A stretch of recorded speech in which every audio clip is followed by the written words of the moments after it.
আপনার কাছে মনে হচ্ছে যে রাইটিং প্রফেশন বুলশিট। ভালো কোন প্রফেশন মনে হয় আপনার কাছে? দুর্নীতি করা, ঘুষ খাওয়া। Shut up! কি বলছো তুমি? আপনি আপনার বুকে হাত দিয়ে বলেন তো, এই যে আপনার বাড়িতে আপনি এরকম দামি সোফা রেখেছেন, আপনি যে স্যালারি পান ওটাতে যায়, আপনি ঘুষ খান না? কাইজার, এটা দেখার দায়িত্ব কি তোমার? তুমি কার সাথে কথা বলছো জানো? আমি একজন ঘুষখোরের সাথে কথা বলছি। Shut up!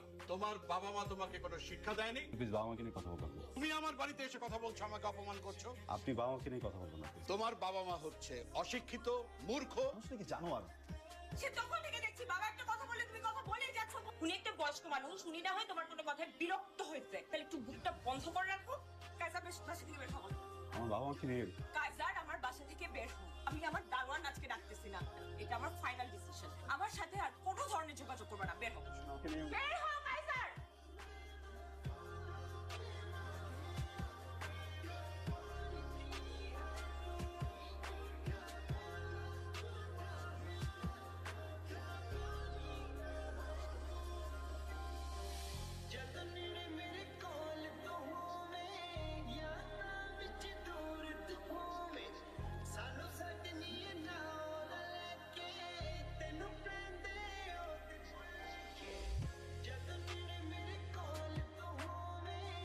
এই যে দেখো আমার দিকে। শোনো, আমি বেরোচ্ছি। কেন ব্রেকফাস্ট করবে না? অফিসে কি একটা ঝামেলা লাগছে, এক্ষুনি গিয়ে আমার ম্যানেজারের সাথে বসতে হবে। আমি নাস্তা অফিসে করে নেবো না। হ্যাঁ, বাবা চলে গেছে, বাবা আসবে আবার। তোমার আমি কতবার সাবধান করছি, কথা শোনো না। কোম্পানির পলিসির বাইরে গিয়ে দিনের পর দিন অনিয়ম করছো, ঘুষ খাইছো। মনে করছো কিচ্ছু হবে না, কেউ জানবে না। নতুন সিওর ব্যাপারে আমি তোমার বলি নেই, এখন তদন্ত হবে। চাকরির আশা করো না, কিভাবে জেলে যেতে না হয় সেরকম কথা। আপনি না শুধু শুধু ভয় পেয়েছেন। সব লেটার ফেটার কিচ্ছু না স্যার। এই তদন্ত কমিটি বসাইছে তো সিইও স্যারের টাকা খাওয়ার ধান্দা। 2-3টা বান্ডেল দিয়ে দিলে সবকিছু ঠান্ডা হয়ে যাবে স্যার। ট্রাই করে দেখো যদি কিছু করতে পারো।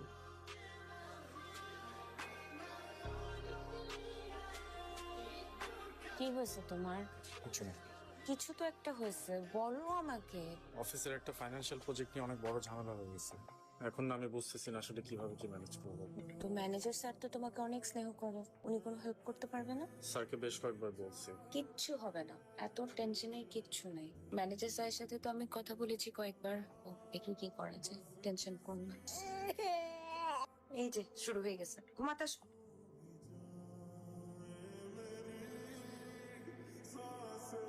আমি আসলে আপনার সাথে একটা জরুরি বিষয়ে কথা বলতে এসেছিলাম। আমি বোধহয় বুঝতে পারছি আপনি আসলে কোন বিষয়টাকে মিন করছেন। আপনার আসলে অনেক আপসেট হয়ে পড়েছে।